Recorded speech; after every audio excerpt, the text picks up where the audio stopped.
Wood has done it again! It's done! It's Georgie Kelly! Do me a favour, drop me off in Rotherham.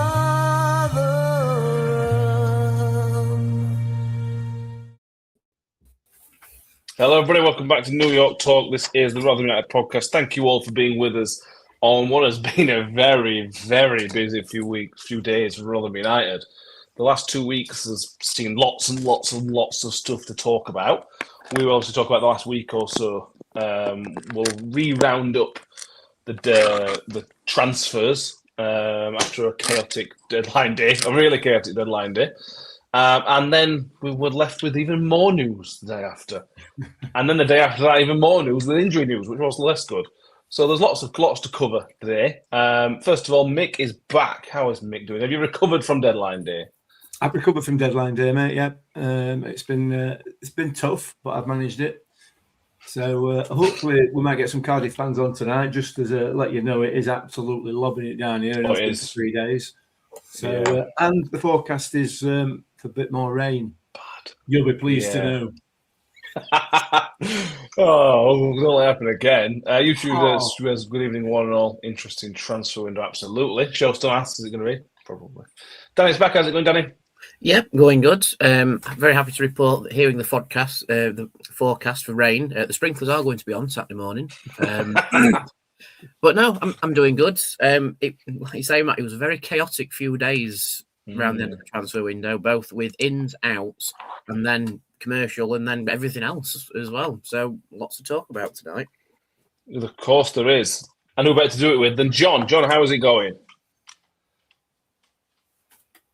Nope. Can you hear me, John?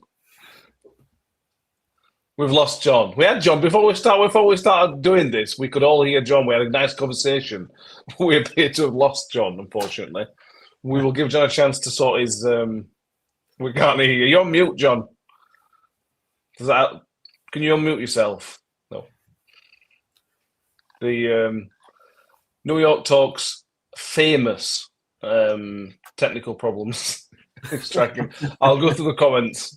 And then we'll hopefully have John in a moment. Chris is with us, says, hi all, good few weeks. Ronnie, of course, says, good evening, lads. What a transfer window. Steve Grundy is back with us as well. Richard the Miller says, evening all, the formidable signings. Very good. Chris Taylor says, evening all, rain and Cardiff go hand in hand. Stephen Mix with us, Conor Simpson, Roberts, Darren Cook. Jerry Wick says, this should be fun. Good evening, fellow Millers. Mark Gamble, evening all, hope for the brothers. John, can you hear me? We can hear you, John. Can you hear me? Can't hear a word. We can hear you. Can you hear me now? Yeah. Bloody hell.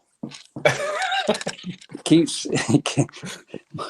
cutting off at my end. So can you hear me now? Take that as a no. No. Are you there? Yeah. Try leaving and coming back. Oh, try leaving and coming back, John.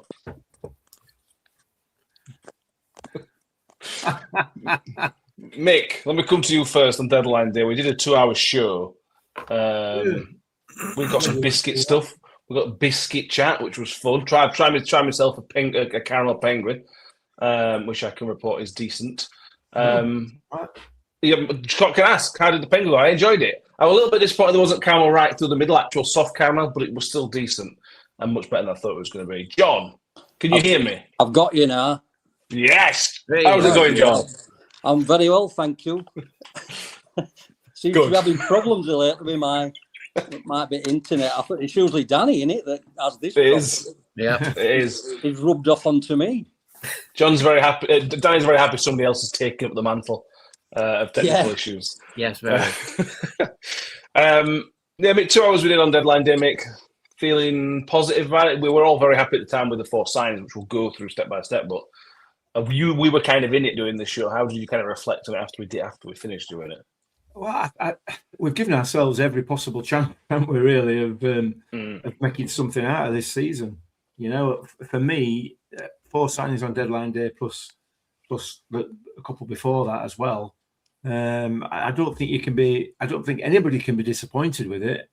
I'm sure somebody will find a way somewhere along the line, but we've got what appear to be some real quality players in, young players, hungry players.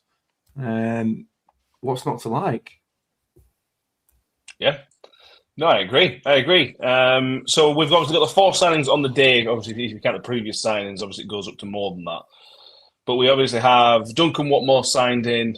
Brendan Cover comes in from Leicester City. We then have the Manchester United youngster who I haven't learnt yet how to say his name yet. And we have Gabriele Bianchieri. Beautiful. There we go. Bianchieri. Beautiful. And Lino Souza. Who excites you the most, John? There's a varying range of age and experience in there. Who is the one that you go, okay, that's the one I'm looking forward to? I mean, to be honest, I don't know much about any of them. I mean, Watmore were the surprise one for me because back earlier in the window, I think I said last time we were on, I wouldn't have touched him because, he'd not got attached to a club and he'd had a bit of a checkered injury past. So we've had this before, haven't we? So I probably wouldn't have touched him. But as the window's gone on and we lost Hugo, who's, one of our senior statesmen, so to speak, and then obviously Watmore's become available. So it makes sense to balance the squad out. You've got a lot of youth in there, and he's brought Watmore because he's going to add value in dressing room alone. So I think Watmore it could be a good sign. I mean, what is he, 31? So there should be still a bit of life left in it. And beauty about it now is because we've got strength on the bench, you don't have to flog him to death. You can sort of use him 10 or 15 minute bursts and probably get real quality out of him. You know what I mean?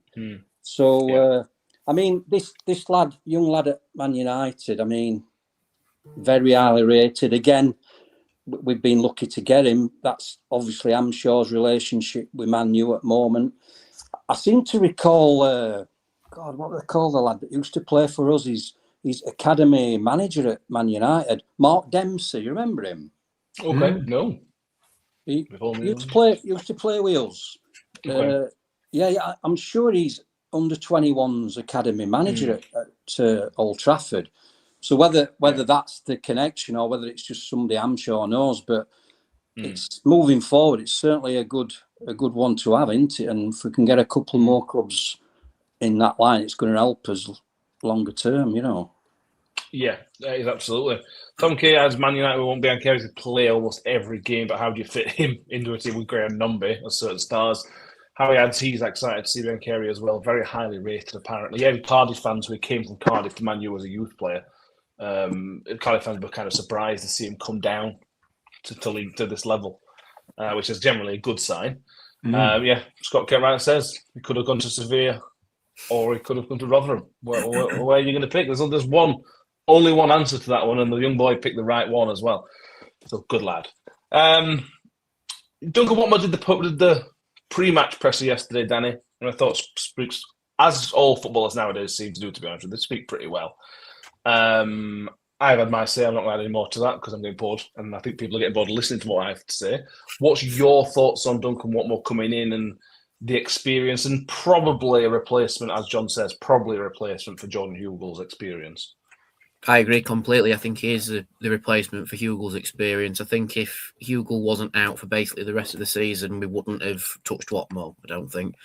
But, it's all a credit to him. He wanted to play championship football, and so he went off and had a look at that, which, no disrespect to him. Everyone wants to play at the highest level, but it just feels like he's come to us because no one else wanted him. That's no disrespect to him at all. Everyone wants to play football at the highest level, but that's the vibe I get off of it.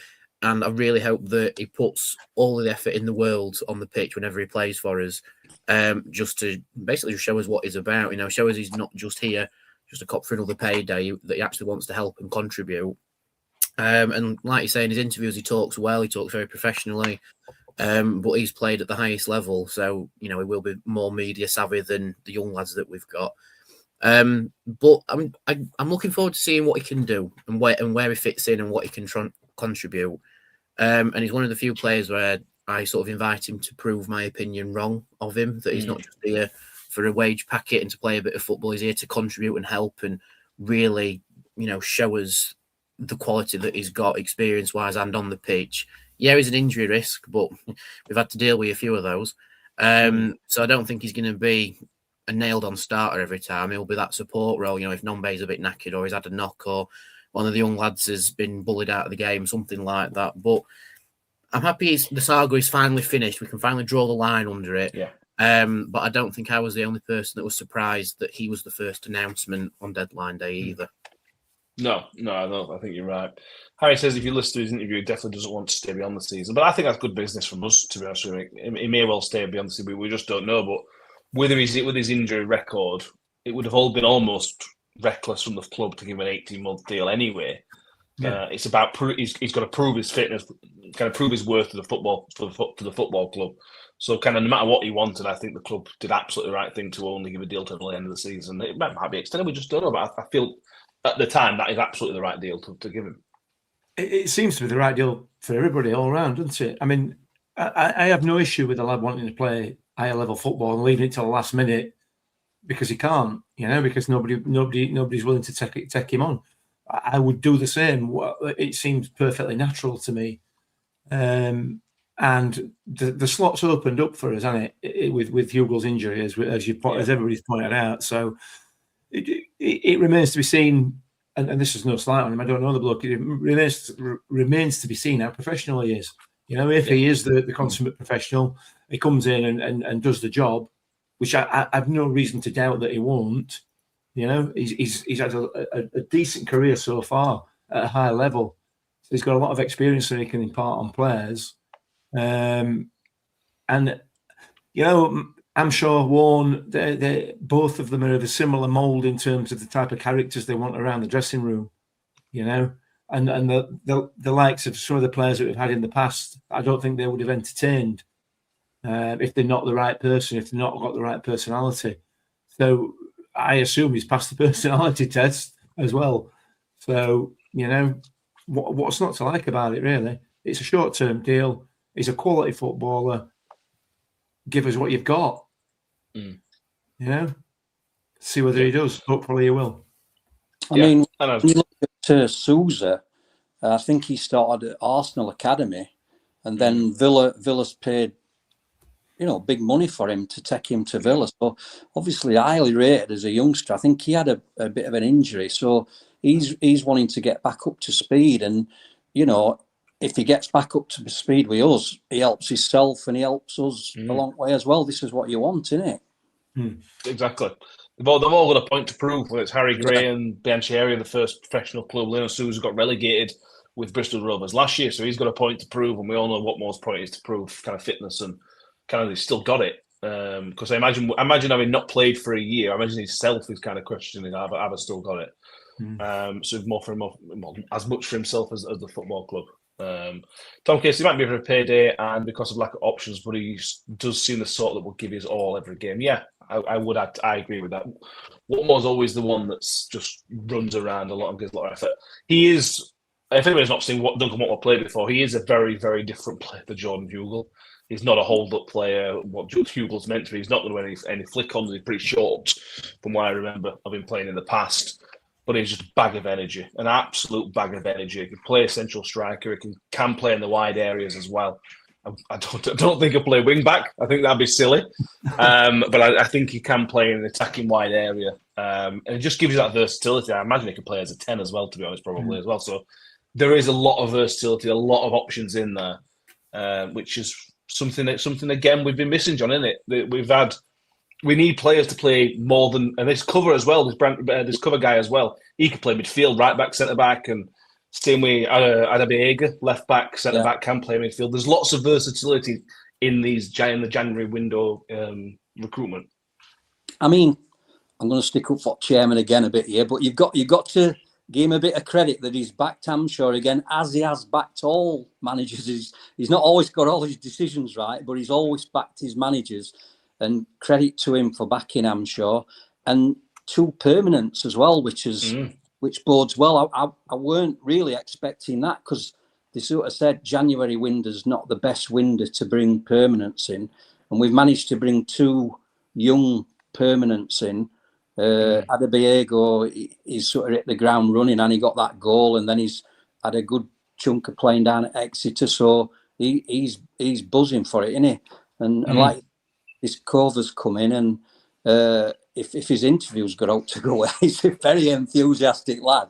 So if he's going to, put that on pitch, you're going to have a real energy about him. So it bodes well, and now we've got them options off bench. You can sort of say to players, look, I want you to go out there and completely gas out for me for an hour. I want you to just go and gas out, because then you're going to be able to bring 5 subs on that are possibly going to, alter game for us or whatever. Yeah, we can. I think the term is we can be proactive rather than reactive, because I think what's happened in recent weeks and most of this season, because Amshaw's he's had such limitations with defence and attack, we've been going into games and we're waiting. We're trying to stay in game, but we're waiting for something to happen. And then when it happens, we put a good 45 minutes in. We're like reacting to what's happened. But now we're in that position where we can dictate the pace. Let's go and get at Cardiff. Let's really get at them from start. And if it don't work out, we can bring some changes on. And, so it's great to be in that position for Amshaw. He must be really, really pleased to be in that position, because while I've been away, obviously looking in, I know there's been a couple of games off, but there's such limited options for him. It's been really, really difficult. And again, I seem to think he's got safest job in football, because the only way to go for Rotherham is to develop youth and then sell them on. This is the way we've got to go, Yeah. Yeah, I mean, Hamshaw's interview, pretty much interview, that's the happiest I've seen him, I think, ever. He was just sat there for 20 minutes with a smile on his face. We'll talk about maybe changes behind the scenes that I wonder if it have impacted that as well in a moment. But yeah, he looks a different man than he looked 10 days ago or whatever it was even post Wimbledon. You know what I mean? Even the draw against Wimbledon, I wouldn't say he was a broken man, but he was, a man struggling in the job he was trying to do. A week later, he's happy as mad in Rotherham. So it's interesting turn of events that have come round there. Sorry, Matt. I think also with Amshaw, he's a young man learning his trade, and we all know he's got things to learn with interviews he gives. Sometimes he don't come across brilliantly, but working with younger players, they're like sponges. They'll absorb what he's trying to say to them. If you're trying to tell Liam Kelly, for an example, I want you to do a cover run, he's going to think, he's 34-year-old, hang about, I'm not into that. But you'll get a young lad telling him to do it, he'll be up for it. And I think these younger signings suit Hamshaw. And as he learns the job, just like Warren learnt it, I mean, Warren in interviews is absolutely brilliant. Yeah. He's only learnt that in time. And, who's to say that Amshaw won't be that person in a couple of years' time? Yeah, absolutely. We hope so, as long as it's with us. We had Tom asking, do we think there's a 25-man squad limit? He counted the senior players. We've got 28, 29. So I've counted 22 fit players. Obviously, that includes Ted Can, but that includes Jack Holmes, Liam Kelly, who nobody thinks they're going to play significant minutes. John Hughes obviously out injured. There's a few other players. Tom's right, it will be closer to 28 if you include the injured players like JJ and Kieran McGuckin and things like that. But it's about 22 fit first team players we've got. That's not far off double what we've had at times this season, isn't it? So this is a hell of a situation we're in terms of options and bringing them in. Ian Roberts says a perfect bloke for bringing in and mixing young players as well. Was the big one for Matt. I'm sure he has competition for places. Yeah, it said in the pre-match, Danny, that this the first time basically ever he's going to be leaving people out this weekend, and that's a hell of a luxury. Yeah, definitely. But it also goes to show that he's adapting now. And I mean, we've been very critical of him over the last few weeks about being adaptable, both with his playing style in matches and with his tactics. But I think with the signings he's made, plus the lessons that he's learned, because you have to remember this is his first winter window, and as far as first winter windows go, he's had a bloody good one. And now he's got the chance to be adaptable. Like John says, we can actually tell players, go and give it your all, because we have the option to bring you off now, rather than just saying, just limit yourself a little bit, because we might have to get you to play 90 minutes, even though you've got an injury or whatever. But yeah, in his pre-match, being able to leave people out, as bad as it sounds, is brilliant, because you know he actually has the chance to actually play the way he wants to play without having one eye on something else in the game as well. So yeah, I'm very happy for him, and not for the players being left out, of course, but I'm happy for the Hampshire to actually have that ability and that ability just to be proactive for a change. Yeah, squads change games. We know that, especially modern football with the 5 subs. So this is kind. It's not 8th for Matt Hampshire, because as long as we stay up, he'll be in a job and we'll move on to the summer. But this is a really good chance for kind of to show what he's made of as a manager. Now he's got these options, and I expect him to come through well. But time will tell on that one. If you Go on, John. Take Harry Gray as just one example. His first training session. I mean, he's 17 years old. He's a child, like you said, Matt. He's a child. And to see what he's done in the games, I mean, your senior, even when I call seniors, I'm talking about people like Nombe. When you see what he's done at 17-year-old, you're going to get a 10, 15% output out of other players just by watching him in training. Because he's going to up the ante in training. They're going to think, well, I'll show him I'm not bad either. You know, he's just got that much talent. I mean, he's. I mean, I saw a Leeds fan today. He's even liking him to the new Harry Kane. Eventually, you know, he's rated him that highly. And I mean, when his brother were at Leeds, they sold him for 50 million. And they said if he'd have stopped at Leeds, he would have been the Leeds captain. It seems in that family they're just made for it, aren't they? Like, you know, it's just one of them families with football. They're just made for it. They get it. They just get it. They do. Let's see. Freeze and Furious. X has been very quiet this week. Hampshire had terrible luck. He deserves a break in the fortune. You can't say that. I'm hoping this week is a turning point and fans come back in their droves. Jay Wick says, how fickle are us fans? 2 weeks ago, we were talking about who was going to replace Matt Hampshire, and now we're back. Right. We're now going to take a step back from football, and we're going to talk about the football club as an organisation, as a business, I suppose. This week marks the first time since Rob Scott was made a director of football, but it's the first time anybody outside Rotherham United has been brought in to the inner circle. Phil Smith has been made independent non-executive director. Lot of words in there, not just direct, a lot of different words in there. I'm not going to pretend I fully understand the technicalities of them. But Mick, he's a new face. He is a very successful businessman. His wealth is unknown, but he is a very, very successful businessman. Sold his company for 400 million. Bad businessmen don't do that. So I think we can all assume he's a pretty good businessman.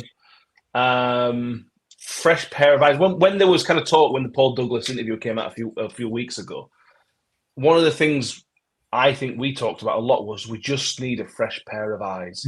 Somebody to come in just to review everything that's going, look at what's happening and move forward. Yeah, if got a bit money, that'd be great. But we just need somebody to come and have a look at the football club and work out what the problem is.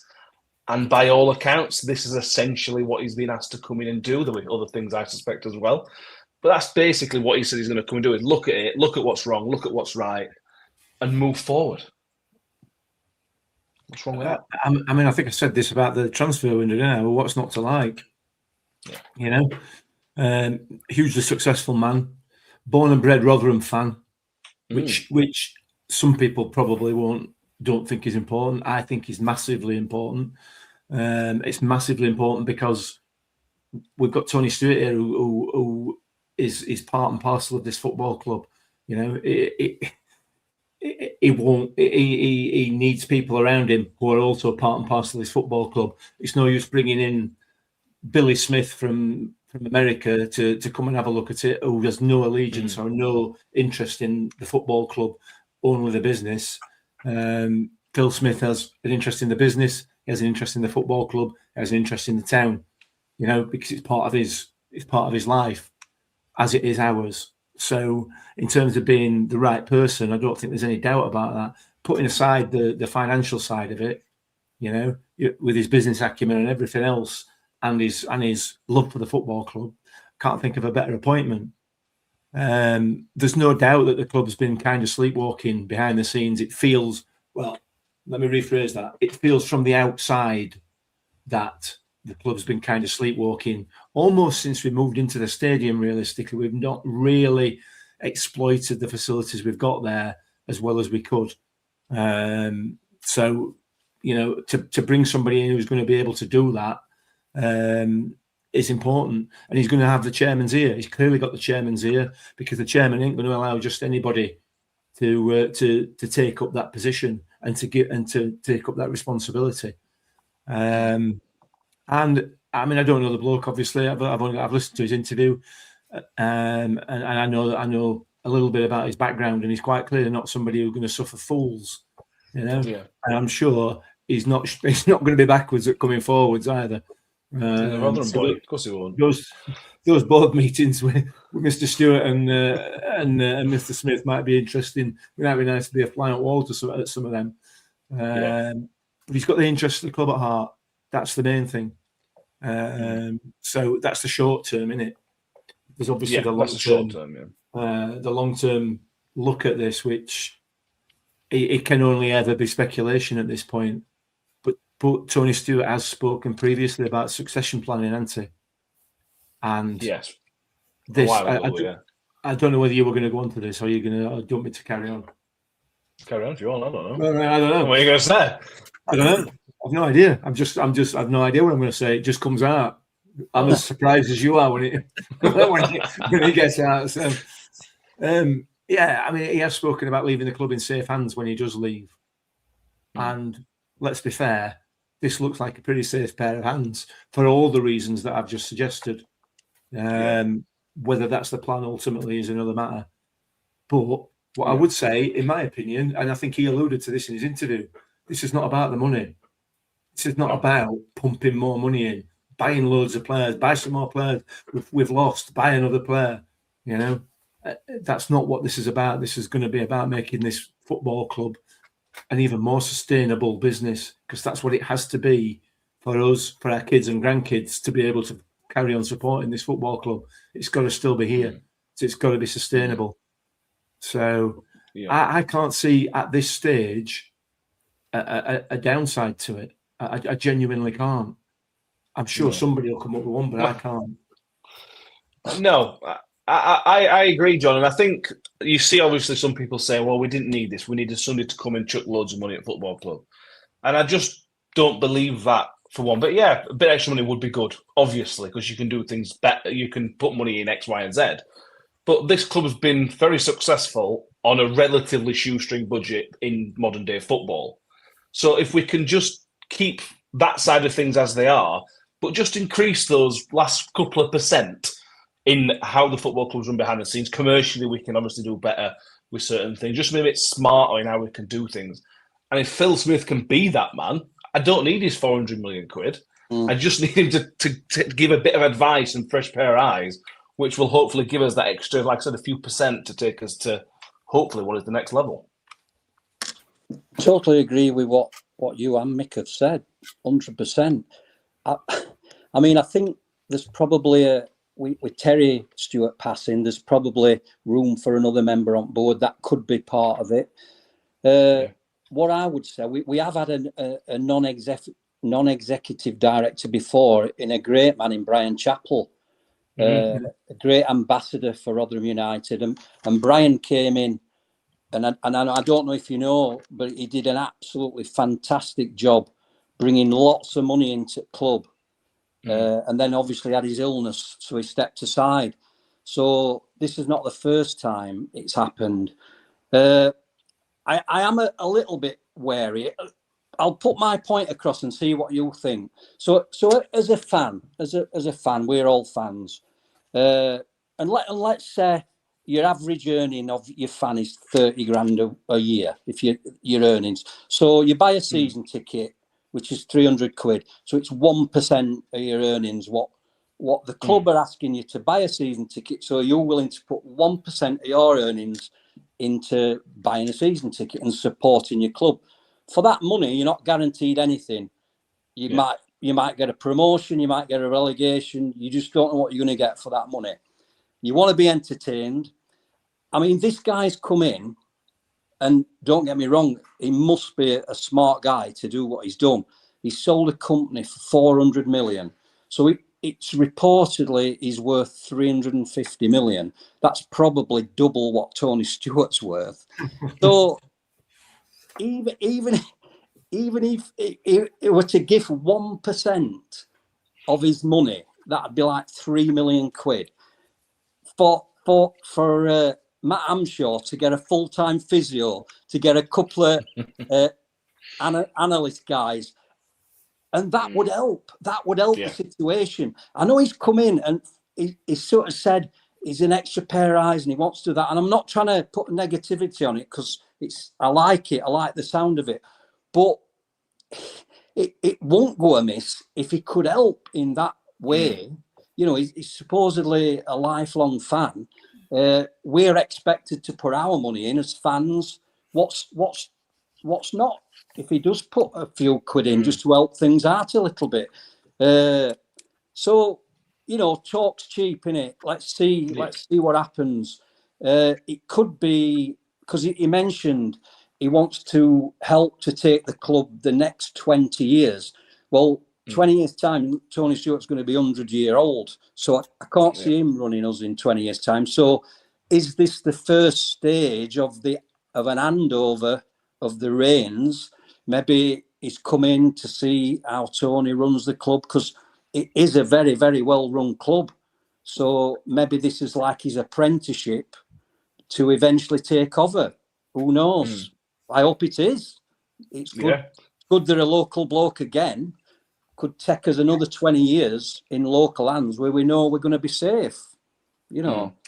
Yeah. So a couple of theories on that. These are just theories that what happened on deadline day, something changed on deadline day or the day before. So for me, the Phil Smith has put some money in, or he's convinced Tony Stewart that a little bit of money needs to go in. Either way, that's really good, because either he's put money, like John says, which is really, really good, or he's got the chairman's ear. He's able to convince this chairman, actually, you need to do something a little bit here. Otherwise, this club, because we didn't make if we didn't sign these players in January, this would have been an even longer season than it's already been. So either one way or another, I think there's been a positive impact straight away. That's just speculation. That's just me guessing. That's 2 and 2 together and maybe getting 5. But I think there already has been an impact from him. My second guess, Danny, is that he's coming in now to look at the state of the football club. And I'm not convinced he will buy the football club, but I absolutely would not be surprised at all to see him being part of something else or a group that goes on to buy the football club, because he's now got his foot in the door. He never had anybody with money with his foot in the door. So now he's in the football club. He's then moving forward. Like John says, he's talking about the future. He's talking about 20 years, whatever the case may be. That's my theory. How would you like to discuss my theory? From his interview, he's making all of the right noises to say that he keeps wanting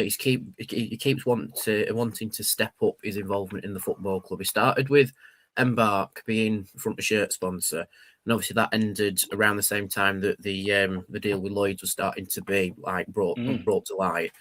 And now he's taking another step up and is now a non-executive board member. So he still gets to be in and around that side of the things, but he doesn't really make the big board of director decisions. However, whenever a big company or entity has an exchange of ownership, whether it's directly or another company coming in as a consortium, they always have to do a big audit to everything that they've got. And I wonder if Paul Smith has come into this role to look at the football club, see how it's run, see where it can be improved, see what can be invested in, see what we can actually take to a better level and improve. Potentially, like, this is all tinfoil hat thinking with this, but potentially himself and a consortium being involved, and then they take it off Tony Stewart whenever he's ready, or they get the pay packet together to actually get it. But I'm very excited that we've kept it semi-local. Like, it's from Rotherham. He's a very clever bloke. He's made his millions effectively, being very, very smart at what he does. And now he's come back in to help the club out again, starting with Embark and the shirts, and now giving a fresh pair of eyes with it. I don't think the things we've seen on Twitter about him suddenly buying 8% of the football club are true, because that would be a weird one. But I agree with Johnny about getting Tony Stewart's ear straight away. I think when they first started, talking about the direction of the club and himself coming onto into the non-executive board role, maybe it ignited something else in Tony Stewart. Maybe he thought, well, if we have a strong end to the season, it'll look even more attractive. So actually going to do what he says and invest a little bit more in the hopes that we can pump up the league a little bit. But from a young fan's perspective, obviously I've semi-known Rotherham United in the Tony Stewart era. I just sort of understood what football was just as Rotherham left Millmore. So Tony Stewart's like the guy who brought Rotherham back to Rotherham effectively. But to see the fresh pair of eyes come in at a time when we do need a fresh pair of eyes, to me, it's quite exciting because, like John says, it's the next 20 years potentially.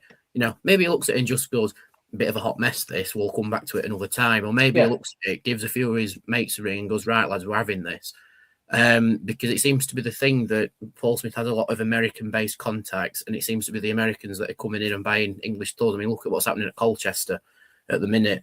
Look what's happened at Wrexham. All right, different kettle of fish with that, but it's American consortiums are looking at English football clubs as tangible assets and investing in them. So maybe this is the doorway being established, if you like.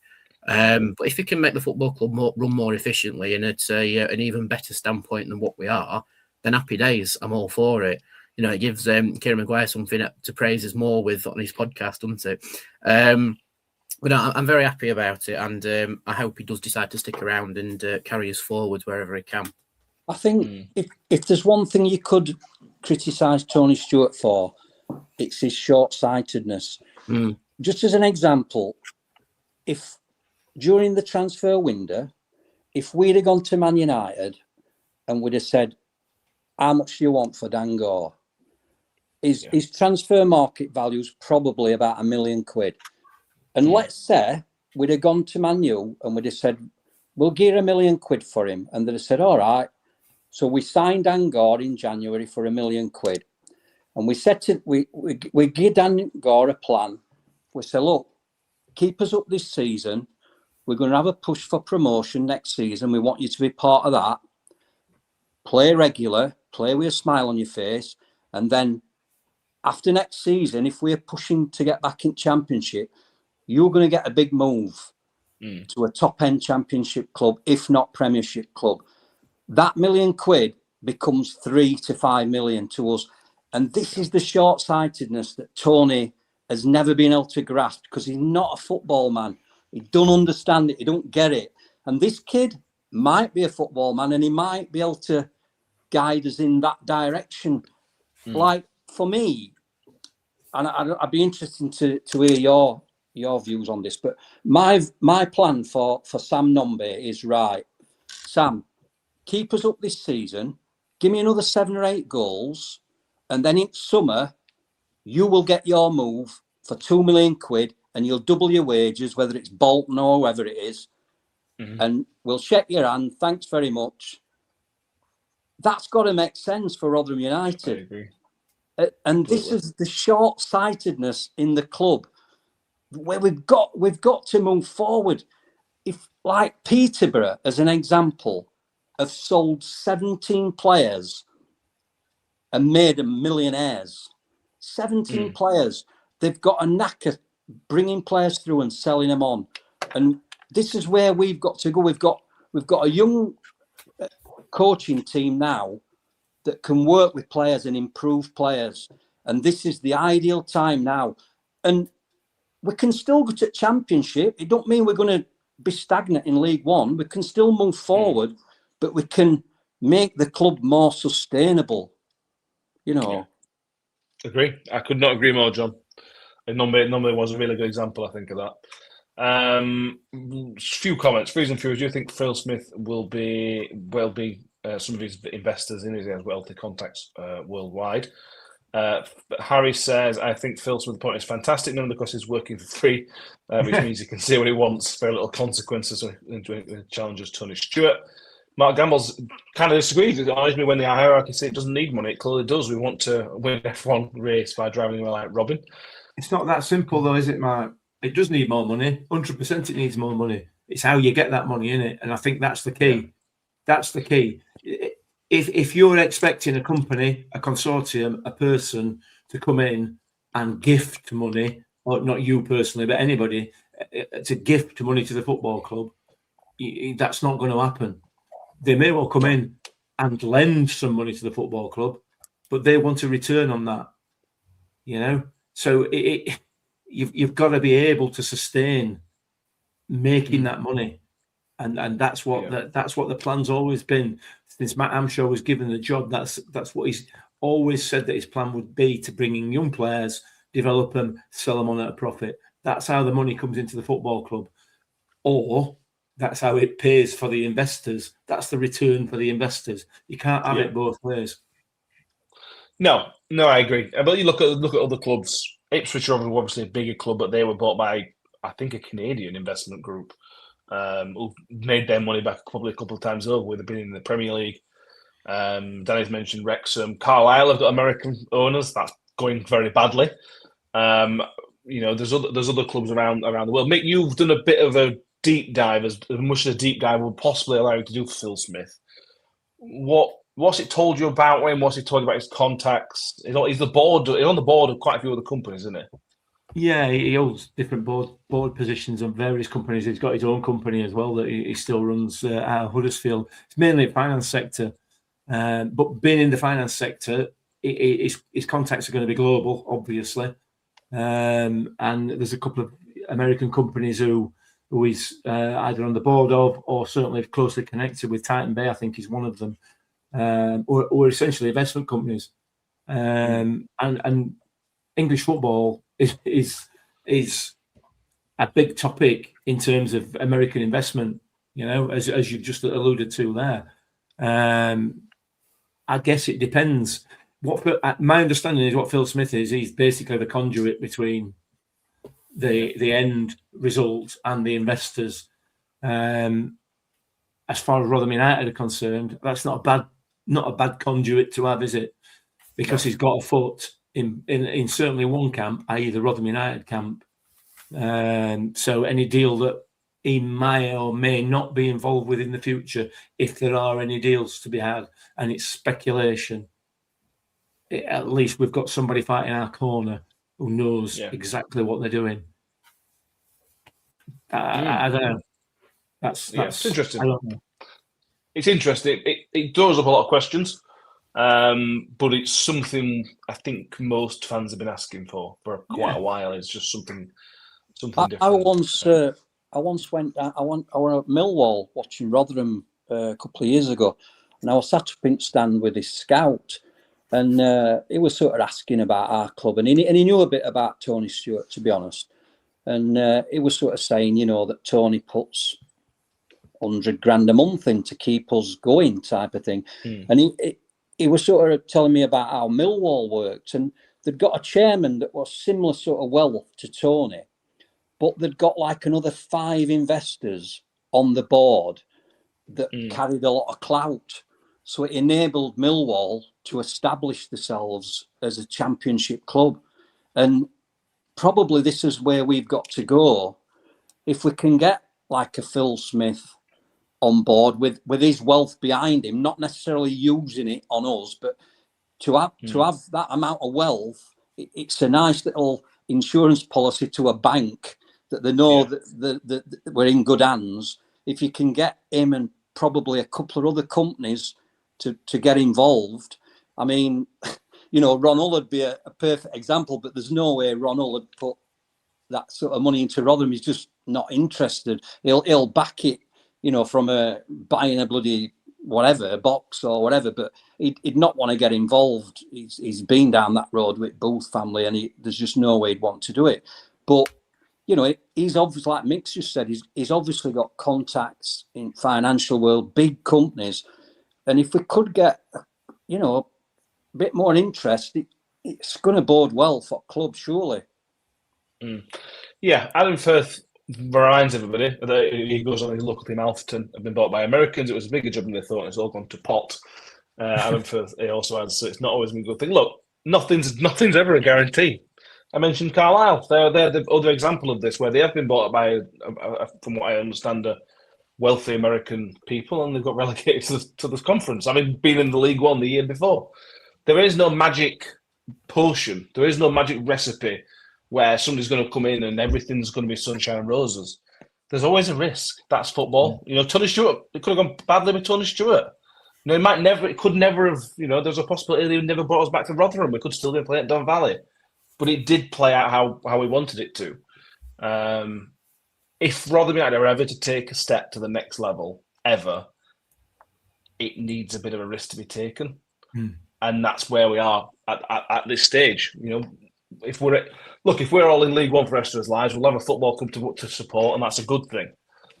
But we do want to see our club being progressive. We want to take that next step, and this feels like the first part of the next step.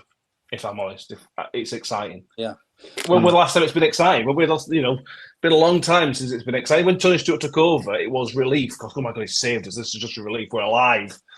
But now there's something we can look forward to, potentially, or get excited about, which is been a while. That. The fans are the most important part of a football club, 100%. And for the last 3 seasons, we've had shit kicked out of us, basically, as fans. And I'm speaking from a Rotherham fan, so you can imagine what Wednesdays must feel like. But we have. It's been an hard watch as a Rotherham fan. But, I can remember, and you will, when Tony and when Evans were there first time, we got on a roll, and it was absolutely brilliant going down to New York. It were rocking. And it's hard. It's hard to get back to that because we've not had anything to want us to get back to that. So we've got to play as part as fans as well. And hopefully that'll drive the team forward. You've all got to come together. It's all got to work together. You can't sort of have one working and other side not. You've all got to come as one. Any successful team, everybody's on the same song sheet. And somehow we've got to get back to that. Yeah, I agree. A final point, Phil just said, can we play Russian roulette with club finances? The other side of things is Phil Smith is a Rotherham fan. He's been there. He's seen it. He's seen this football club go through crap when he was much less wealthy man back then, I suspect. But he's seen it. Tony Stewart's been there, seen it, and he wouldn't let it happen again. But that doesn't mean we should just stay in his box for the rest of his lives. You've got to aim. You've got to be ambitious. You've got to, like you pointed out, Matt. You've got to. There are got to be a certain amount of risks taken. But as a businessman, Tony Stewart, Phil Smith, whoever it is, knows that there has to be risks taken. Their job is to mitigate those risks as best possible. And I think that's what Tony Stewart's done with this appointment. To be honest with you, he could have appointed anybody. Just find some football bloke who knows football from somewhere. Find me one. But we've not done that, have we? It's a clever appointment, and it's there to mitigate that risk of playing Russian roulette, because that's what football can be. Ask any Wednesday fan. Yeah. Exactly. He's also an ambassador for Rotherham Hospice. Kev was going to come on tonight, but he's had a long day at work. But Kev was going to tell us about how integral Phil Smith was for the Millimen 25 project, and obviously the amount of money that they raised for the hospice. He's got the town at his heart. That's half the battle when you get these things. I think it's important. Some people don't care. That's fine. That's up to you. I think somebody who's got my town at their heart is so important to me as who I want representing me. But we'll see what happens. Let's see what happens. On to something else. Neil says, please mention the tribute for Ronnie. Yes, Ronnie has been named Man of the Century. Is that right? Manager of the Century. I thought he'd been in Person of the Century. Or am I? Well, he is. Anyway, he is obviously Manager of the Century. That's obviously for Rotherham Century. He is going to be presented pre-game against Cardiff City with a plaque or some sort of ceremony. To remember not only his managerial work, but obviously the fact he was a player as well, and because he was a player for Cardiff City as well. Danny Centenary year, not the best, but to remember and celebrate somebody like Ronnie Moore, who is literally the king of Rotherham. It's going to be probably an emotional day for Ronnie Moore, bear in mind what he's going through at the moment, but an important day to remember somebody as legendary as him. Yeah, absolutely. I mean, I mentioned earlier about me finding out about Rotherham United is in its club entity and its connection. One of the first names that was given to me was Ronnie Moore, about his playing days and his management as well over 2 spells. But I think it's a great tribute to him, manager of the century, during our official centenary year, when actually our form on the pitch is quite reminiscent of our first season as well. A few Tonkins here and there, just about getting by, but something's building, as per Paul Smith winning. But yeah, with that ceremony for Ronnie, it'll be really special for him, not just from what he's going through at the minute, but also probably 60% of his life has had some sort of connection to Rotherham United, which is a huge proportion. And like I've just said, Matt, he is effectively the king of Rotherham due to his connection. Not effectively, he's literally the king of Rotherham. well, if that is the case, I really hope that they give him an actual crown. That just says manager of the century, because it would be so fit, like with a little purple cushion and everything with a crown on it for him. If they do that, that'd be fantastic, because effectively doesn't have to buy a pint in Rotherham ever again, does he? No. But at this point, it's the official crowning of him, and it's just so nice for the club to do something like that, because at times, the centenary year has been a little bit lackluster. Like, I'm a big fan of the kits because I'm a history nerd. There's been a few other things that have been done well, a lot of things that could have been done better, in my opinion. But to have the tribute for Ronnie against Cardiff is such a sweet thing. It's just a shame I'm not going to be there to see it in person. But I imagine there will be a few tears shed of happiness, both from Ronnie Moore and and maybe John Breckin as well. But I'm so happy the club have actually done it. Something this special, it's brilliant, absolutely fantastic. Yeah, absolutely is. And look, Ronnie's Rotherham. Anybody that's the same age as me will have grown up with Ronnie being the manager. Everything about me as a Rotherham fan is compared against Ronnie Moore and Ronnie Moore's management time, Ronnie Moore's players, and the 8-year spell. It's just everything is compared to Ronnie Moore. And my love for Rotherham is. Before the days of idiots like us on podcasts or talking internet, all you had was Radio Sheffield. Driving down to Millmore on Saturday afternoon, listening to a Scouser on radio talk about Dog and Duck and Real Madrid and all these other bits that Ronnie used to come out with. It's just what football was for me, and again, people of my age and Mick and John's age as well, who just grew up on other things of Rotherham. Mick, sorry with you, but. Manager of the century. I said man of the century. He probably should be Rotherham's man of the century based on the impact he's had as a player and a manager. But it's going to be a great moment for him. Again, bearing in mind what he's going through at the minute, the battle he's going through with cancer at the minute. It won't be a full stadium because of the circumstances, but for 7,000 or 8,000 Rotherham fans and 1,000 Cardiff fans to kind of show their support for a legend of the English game, never mind Rotherham United, will be probably an emotional moment for him.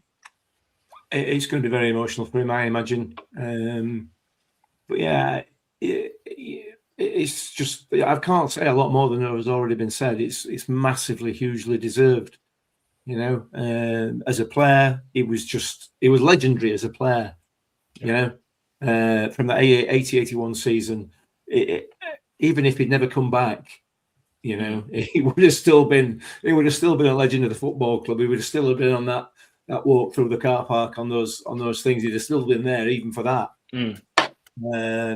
But then when we managed to get him back here as a manager, John, I'm not going to steal John's thunder, but I can tell you now, that evening at the Zone, which I'm sure John will talk about. I was involved in that. I was kind of backstage, and we sneaked Ronnie in through the back door. It was absolutely buzzing. It was so packed. It was buzzing. They started playing footballs coming home, and Ronnie was sat in a little side room in the nightclub, and I went to get him, and he was sat in there, and he looked absolutely petrified. This my abiding memory of that night is he just sat there looking like a rabbit in headlights. He had no idea what to expect and what was coming, and that started it. That night started his reign, I guess, as being, and his involvement in this football club properly. Yeah, he was a player. He was an amazing player, but he's from that night onwards to this very day. He's not left. You know, he might have been up to Hartlepool or wherever, but he's never ever left Rotherham, and it's never left his heart. So I think it's the right thing for the football club to do, absolutely, and I shall certainly be there, giving it the big one on Saturday. It's funny, Mick, you mentioned that night at Zone, and I remember we were looking for a venue big enough, and Zone, we went to Zone, we saw manager at Zone, and we said, you know, we want to have this night, and he said, well, you know, I've got to get staff in. How many's going to turn up? We said, we haven't got a clue. So he said, well, how many staff do you want me to get in? We said, well, we don't know. So he said, well, look, I'm going to have to take a deposit off you. So I said, how much do you want? He said, 1,500 quid. So, I mean, Ken Bowles, what chairman, so it's no good going to him to ask for it. So I gave him 1,500 quid. And he said, if you get the numbers, I'll give you the money back. But if not, I was going to have to pay staff. So I thought, well, we've just got to run with it. Anyway, on the afternoon of that, we transferred Club Shop down to Zone nightclub. And as afternoon went on, we were sort of thinking, is anybody going to turn up here? Anyway, like Mick said, we went outside about 5 o'clock or 5. There must have been 3,000 Rotherham fans hanging from lampposts. And we thought, Jesus wept. And they came in, and we were like past all fire regulations. It was like, let's could only hold 2,000. We'd got like 3,000 in. We'd got pyrotechnics on, and like a manager got me off it, and he gave me my 1,500 quid back. But then he said, do you want a VIP ticket for like rest of your life type of thing? That club. You know, so it was like, what a night that were. I mean, honestly, we could have a show on that one alone, because we got chairman to come in. He'd had his car smashed up on week before last home game, and he'd never got involved in coming to. He didn't have a board meeting, but we got him to come. And when he came in, I said, "Oh, chairman, do you want a drink?" He went, "No, you're all right, kid. You're all right." Anyway, as night went on, it was absolute rip-roaring success. Fans started singing, "There's only one Ken Booth. There's only one Ken." And then at end at night, chairman at Boothie, he come walking right nightclub, and he got hold of my arm and he said, "I'll have that drink with the kid." I'll buy him a drink and all. But going back to Ronnie, John Breckin once said they were burning posters of Ronnie at Cardiff. They absolutely hated him. And you know, when you buy that pair of shoes and it just fits and you just love them shoes, that is what Rotherham United is to Ronnie. It's just a good fit. You know, you can't say no more about Ronnie. He is the king of Rotherham, isn't he? No two ways about it. Absolutely is. He is. We could spend hours talking about Ronnie Moore, and I'm sure in the future we will do. But Saturday will be a good day to remember Ronnie, what he's done for the football club, and show our support for him. We've kind of run out of time, and we haven't even talked about the game that's happening on Saturday. It's going to rain, mate. Don't worry about it. It is meant to rain for the next 2 days. But it's a game to finish on this, mate. Kind of the season so far. We're back in the relegation zone, which we knew we were going to be because why the fixtures fell on Tuesday night. It's not quite a free hit because it's not like we're playing Manchester City. It's Cardiff City, not a stupidly big team. But if you can put in a decent performance, pick up a point at home to Cardiff, you then go have a week off because there's no Wigan next week. You then got Burton on the Tuesday. You then got Donny on the Saturday. I think Bradford follows the Tuesday after that as well. You then give yourself a real opportunity to springboard. That's two local derbies plus Burton as well. There's a real opportunity to kind of keep this momentum going. Yeah, there is. It's definitely not a free hit. I don't know where that's come from, and I wouldn't say that whatsoever. You know, where are they top? I assume are they top? The top. Yeah, the top. Unless they top by 20 points, they ain't that much better than anybody else in this league. Because this league, if they were any good, if they were really good, then there'd be streets in front of everybody else. So they're beatable. There's absolutely no doubt about that. Our position, I don't think, and I know a lot of people will disagree with me, our position does not reflect the quality that we've got in our squad. And certainly now that the injuries have decreased quite, the way that they have, certainly with the new additions, our position in the league does not in any way reflect the quality that's at this football club. So, listen, this is a game we need to be winning. We need to be winning them all, obviously, but we can't be going into this game thinking, the top of the league, if we get a point out of it, it'll be fine. No, it won't. It won't. This is just as important as a game against Burton, or a game against them from Donny or wherever it is. But it is, and it's important that we win the game. So, look, with every chance. I've not seen a lot of Cardiff, obviously, this season. What I did see of them against us, we gifted them a 3-0 win. We absolutely gifted it to them because our defending at the time were appalling, and the way that we played were appalling. And my memory of that game, and it is only that game, so I don't know, is that they're another one of these teams that like to play it about at the back. They like to keep possession of it and win possession points. But again, if we get in the faces, if we press, which we've started to do now, they will make mistakes. This is not obviously not going to be an easy game, but it's a game that we need to win, and we should be winning. They're a funny old team, a properly funny old team. So they've had some epic kind of late wins. There's 4-3 wins in here against Leyton Orient, 3-2 win against Huddersfield, 4-3 win against Doncaster, but then they lost at home 5-1 in the Football League Trophy to Wimbledon. They lost away 3-1 to Blackpool.